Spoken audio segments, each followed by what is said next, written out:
Hello, Culture Matters podcast. We're back again, another culture topic. Follow me, Jay Duran _ the Culture Man on Instagram for culture topics, business, life, leadership. Today, I'm going to expand on one of the topics, which is embrace failure. It's a story of the example here is Ed Catmull. Here's how Ed Catmull, co-founder of Pixar, actively embraced and celebrated failure as a key aspect of the company's creative culture. So Catmull believed that fostering a culture where people felt comfortable taking risks and making mistakes was essential for innovation. Essential for innovation. Fail early. Here's a quote: fail early, fail often. Fail early, fail often was a mantra that allowed Pixar to push creative boundaries and continually improve through learning from failure. Fail early, fail often. I wonder if what level psychological safety had in that, and the free expression, the ability to think. You know, Peterson talks about this idea that you can't think if you can't speak, in the sense that if you're not able to speak your mind, how can you actually think? And I think it's interesting when people either can't, they feel as though they can't speak. That's often a byproduct of consequences for speaking. There's repercussions, even if the management doesn't realize that that's the environment they're creating. That may be a complete blind spot in management's aperture psychologically, that they're actually manifesting repercussions, consequences of people speaking. That could be subtle things like making fun of people in shameful ways, deconstructive ways. That can be passive aggressive comments. That can be, you know, very, very explicitly obvious, attacks on their personality, their personhood. That can be, firing straight out, or some other form of uh, uh, uh, hostile work environment manifestation. So that happens without management's awareness, often, not even intentionally, as a byproduct of their own insecurity, their own lack of responsibility, their own um, opaqueness around what they're supposed to be doing, what the strategy is, what the vision is. It could just be their own entitlement. They're entitled not to bring the organization to the next level because things seem to be pretty good, and it's, let's come in at 9 and leave at 2, and that's the example that's being set. But that's not the example that's expected of the people. It's rules for thee and not for me. I think this. So anyway, all of that can lead to the inability, the the fear of speaking one's mind, which has a relationship with thinking, which has a relationship with innovation, has a relationship with taking risks, trying things, thinking outside the box. This idea of fail early, fail often, maybe that was a explicit um, mantra to represent the philosophy of ideas, the philosophy of dialogue, the philosophy of ego is less important than the success of the organization. I am important to the organization within the context of me providing value to the organization. We work for the organization. We are cooperating. Our duty is to cooperate with one another for the betterment of the organization. It's not to compete with one another for the betterment of our career advancement or our own personal agenda. This isn't a bureaucratic culture. This is not a political environment. This is a values rooted team. This is a cooperative, collaborative, enthusiastic, inspired place where things happen and we respect one another in how we behave and how we speak and how we work together through problems.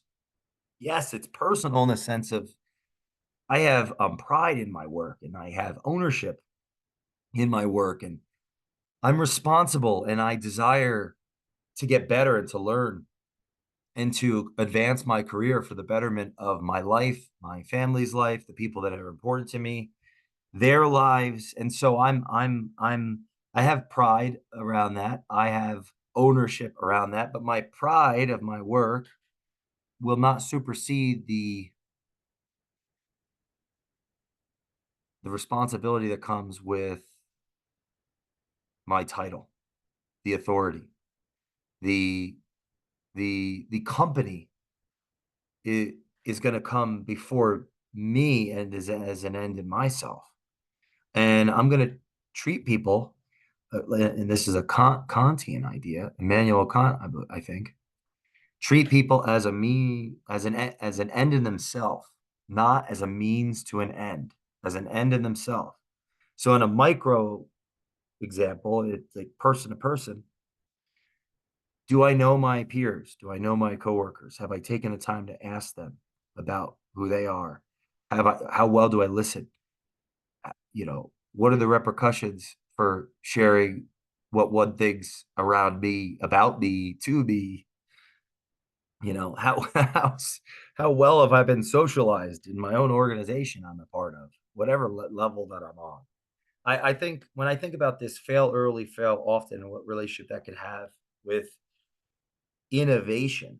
Well, what like I would love to actually let's look up the definition of innovation. Innovation definition is the action or process of innovating a new method, idea, product, etc. Well, that doesn't really give us much. Innovation is crucial for the continuing success of an organization. Here are some similar words: change, alteration, revolution, or like re-evolution is how upheaval, transformation, rearrangement, restructuring, reorganization, recasting, variation, re-innovation. I can't imagine a scenario where the company is not there's not a necessity to innovate, to reimagine, to restructure as a consequence of, oh, is it overwhelming change, complexity, and tremendous opportunity? It's like a Peter Drucker quote. The world is moving, things are changing, the market is changing, the technology's changing. And so if consumer behavior is changing, it's Heraclitus, a man never steps into the same river twice. It's a different man, a different river. If things are always changing and evolving, restructuring, how could a company not do that to maintain its purpose, which is to create value, right? The purpose of a company is to create a customer, Peter Drucker, to create value for the customer. How can the company keep up? How can it live its purpose? I'm not talking about a subjective purpose um, of a company. Like, our goal is to, and our purpose is to, and our mission is to, and we believe that. I'm talking about actual business physics. I just made that up, but yeah, business. Like, why is the business existing in the first place? There is a solution to problems of customers, and so to maintain that and the value that the customer gets in an ideal scenario would be greater than the exchange of money, right? The money is exchanged for goods and services, and those goods and services value to the customer is greater than what it costs. And so for that value exchange to be for the customer more than just for the company's going to have to continue to reimagine itself. And for that to happen, people are going to have to talk. People are going to have to think. And before that to happen, they need to talk. And for people to think, yeah, they need to talk. And for even before that, for the innovation to happen, things need to get done. Yeah. So for things to get done, new things get done. Thinking has to happen. And for that to happen, speaking has to happen. And for that to happen, dialogue has to happen. For that to happen, rituals have to happen. And for rituals to happen, that management has to have the courage to be vulnerable and transparent and real and authentic. And I think for that all to happen, the management has to have their shit together. They have to have They have to be good and great and amazing and have the philosophy that's influencing the organization matters, because that's what's going to influence people's thoughts, their behaviors and their thoughts, and how those evolve over time. So here are my notes on this topic, which is embrace failure. This idea that Pixar embraced failure: fail early, fail often. It's going to create iterations, repetition. You have to trust yourself, trust others to fail, to pursue, to try. There's a team element to that. There's a teamwork element to it. Teamwork, team sacrifice. Work is sacrifice.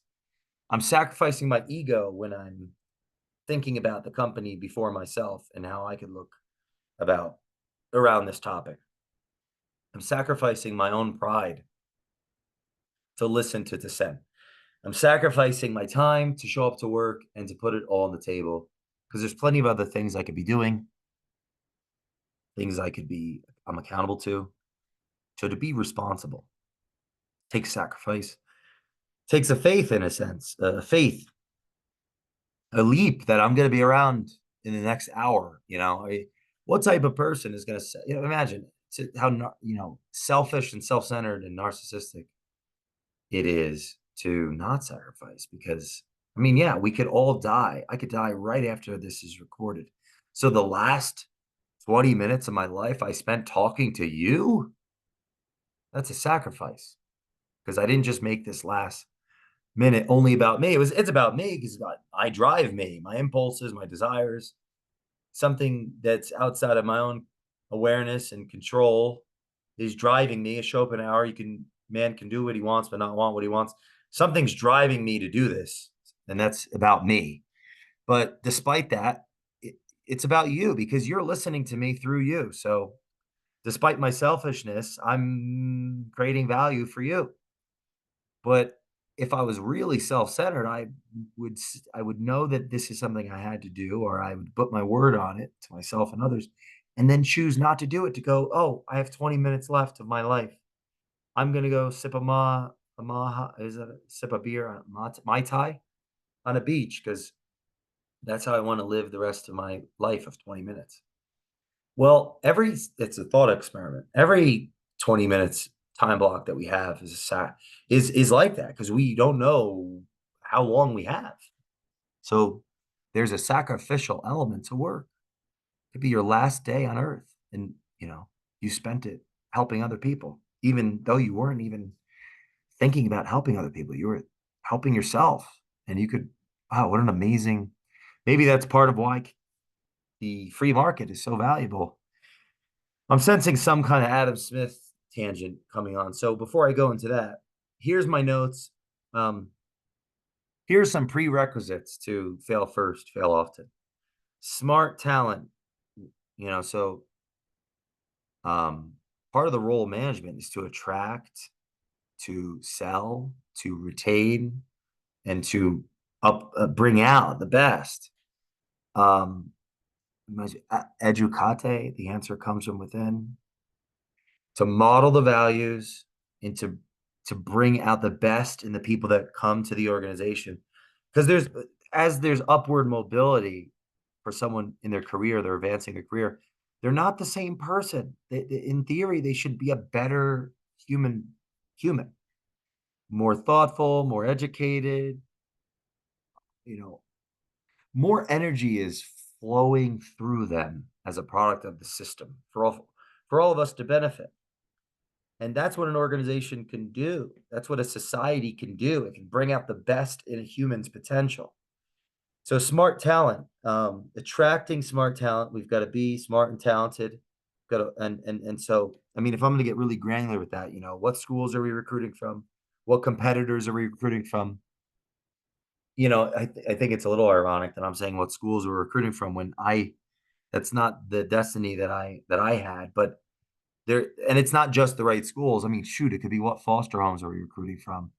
What nonprofit are we associated with to help people that did not have the opportunity to get the education that could reveal their greatness, their capacity, their potential to the world? But like basically, where are we getting our talent and how are we searching for talent? How proactive are we in that? What strategy we have? And because the raw talent does matter. And then the culture is going to bring the most out of that raw talent. A culture can undermine talent and a culture can bring the most out of talent. And people that are less talented but great culture could be better. They could be, exceed their expectations, if anyone thought.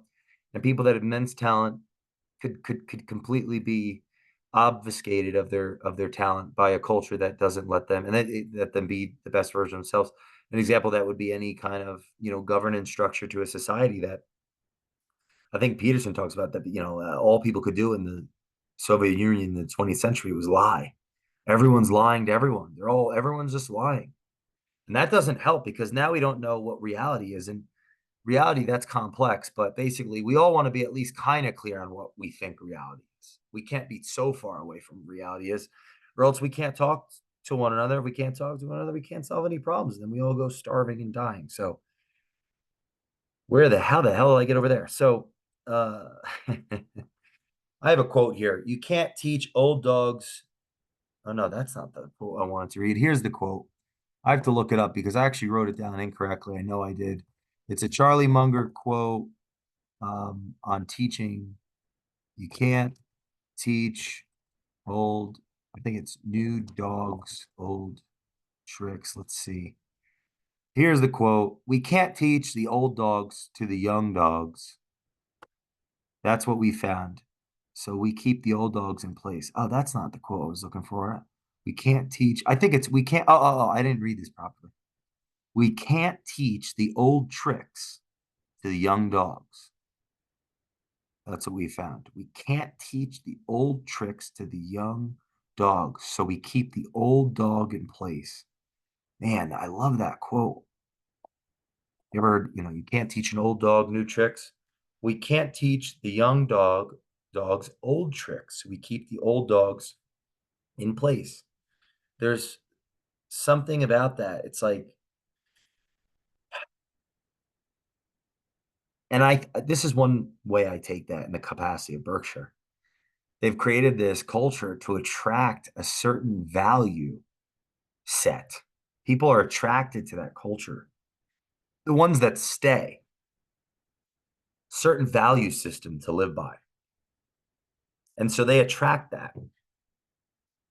Instead of trying to recondition people or re-educate them, they want to create an environment that attracts a certain type of person. And so how can we do that in our organization? Lastly, I'll say in engaged management, I've said this before, I'll say it until my last minute. Engaged management, modeling the positive values in relation to repercussions, or it's an excuse for poor management decisions and a nihilistic populace.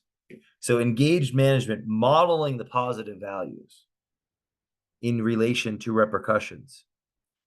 So it takes living out the values on the wall, because the values on the wall tend to be the same. There's an underlying, there's underlying, if you took all the values in every company that does the core values, you'll find an underlying value set.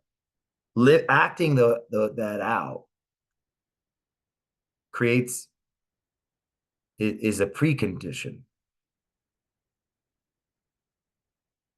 for the people to rise to the best version of themselves. So engaged management, modeling the positive values in relation to repercussions, or it's an excuse for poor management and a nihilistic populace. I would say the biggest thing when it comes to the idea of failing early, failing often, for me, is the permission to think and the necessity to speak. So it's how effective are our team meetings? How focused is our management? How competent is our leader? The CEO is going to impact. The chief executive officer is like the chief trust curator. They are that they integrate the organization. I know there's this talk out there of like others integrating, but how they relate to others creates curates trust. It's like we've got to get people communicating and talking and thinking and attracting people to the vision that is ever evolving and morphing and changing. It isn't just one person thinking for everyone. It's one person thinking and everyone adding their energy to that, meta thought, that idea that is being pursued by the organization. Like, and not letting the cult of personality of that visionary undermine the productivity and the execution. And so I'd say I love the fail early, fail often. Um, is that a negative virtue? Fail early, fail often. Why isn't it win win early, win often? Why isn't it win early, win often? Maybe I could do a podcast just on that. Why isn't it win early, win often? Maybe do we learn from our wins, or are we re you know re are we affirmed on what we did? That's interesting. I wonder how much humility it takes to. I wonder what relationship humility has with winning, because pride can become and pride can become the,